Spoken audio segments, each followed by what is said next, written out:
Good morning, good afternoon, good evening. क्योंकि तीनों word इसलिए कि आप वीडियोस आफ्टरनून भी देख सकते हैं, इवनिंग को भी दे सकते हैं, तो तीनों ही हमारे रहेगी। Book name Honey due, subject English, poem name the school boy. और स्कूल जानते हैं, बॉय मीन लड़का, स्कूल का एक लड़का अपने मन की भावनाएं व्यक्त करता है। यानी कि 20 मई से लेकर 31 मई तक 11 दिन के अंदर उस विद्यार्थी के मन में क्या विचार आते हैं, उसका कवि ने यहाँ विलियम ब्लैक ने वर्णन किया है केवल 11 दिन में। लेकिन अब ये पोएम थोड़ी उल्ट हो गई, क्योंकि 20 मई से हर विद्यार्थी के मन में एक जिज्ञासा उत्पन्न हो जाती है कि जून की छुट्टियां कब होगी, समर वेकेशन कब होगा, समर वेकेशन आज डिक्लेयर होगा, कल डिक्लेयर होगा। तो एक पूरा जून का महीना नॉर्दर्न इंडिया में तो आनंद का रहा है, पिछले 100 सालों का वर्णन करें। क्या कहता है, how can the bird that is born for joy, एक पक्षी जिसका जीवन आनंद के लिए, खुशियों के लिए, अपनी मर्जी से किसी इस पेड़ से दूसरे पेड़ पर छलांग लगाने के लिए हुआ है, लेकिन वो कैसे sit in the a cage and sing, यदि उसे पिंजरे में बंद कर दिया जाए, चिड़ियाघर में बंद कर दिया जाए, तो वो आनंद कैसे लेगा, कैसे गीत गाएगा, क्योंकि वो तो मुरझा जाएगा। How can a child when fears any, और किस प्रकार एक बच्चे को ख़ास तौर पे डर के कारण, डर कौन सा, 20 से 31 में स्कूल आने का, सभी तंग करते हैं। But drops his tender wings, तो जिस प्रकार एक पक्षी अपने पंख गिरा देता है, निराशा में डूब जाता है कि पिंजरे से बाहर, उसे तो आसमान में उड़ना चाहिए, तो इसी प्रकार एक विद्यार्थी को भी 20 मई से 31 मई, और यदि कहा जाए कि 10 जून को छुट्टियां होगी, तो वो 10 दिन बड़े मुश्किल निकलते थे इसलिए बोल रहा हूँ, क्योंकि अभी तो 22 मार्च के बाद आपके जून ही बना हुआ है। 22 अप्रैल भी जून का महीना था, मई भी लगभग समाप्त होने में जून का महीना, और जून भी आ रहा है, तो ये तीनों महीने जून में कन्वर्ट हो गए इस साल। And forget his youthful suffering, और युवा दिनों की वो चाहत, अपने मुस्कान और अपनी खुशियाँ वो भूल जाता है। इसलिए विद्यार्थी क्या कहता है, ओह, कि ओह फादर एंड मदर, कि हे पिता और माता जी,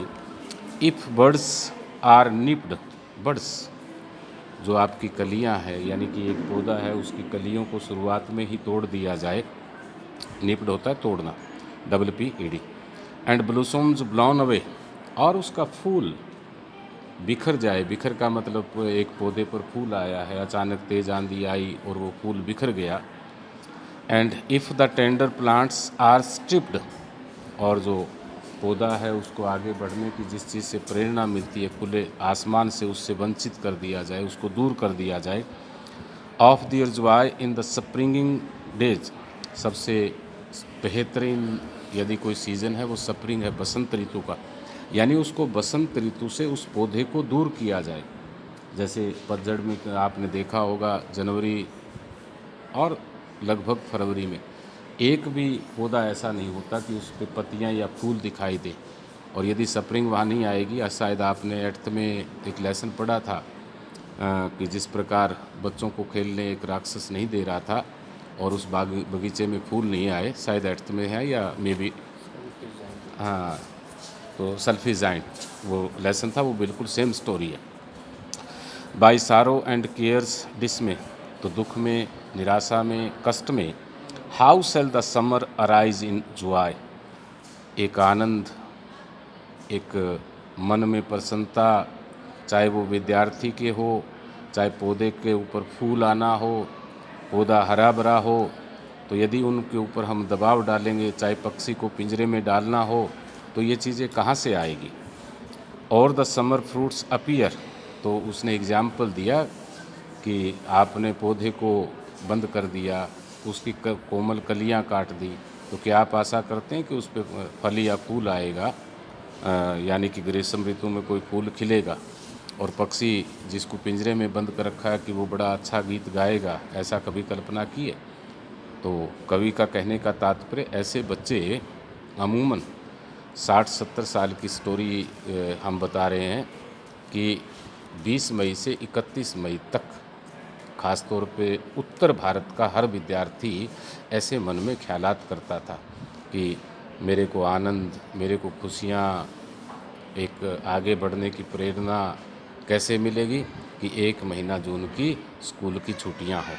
लेकिन ये पोएम तो अभी थोड़ा सा नीरस लग रही है क्योंकि छुट्टियां ही छुट्टियां चल रही है। अब तो विद्यार्थी सोच रहा है कि स्कूल कब लगे। अधिकांश जो पढ़ने वाले विद्यार्थी जिन्होंने कुछ बनना है, कुछ करना है। सो ओके, कंप्लीट पोएम को 2 बार आपने रीड करना, वर्ड मीनिंग जो मुश्किल है उनको लर्न भी करना। Okay, thank you.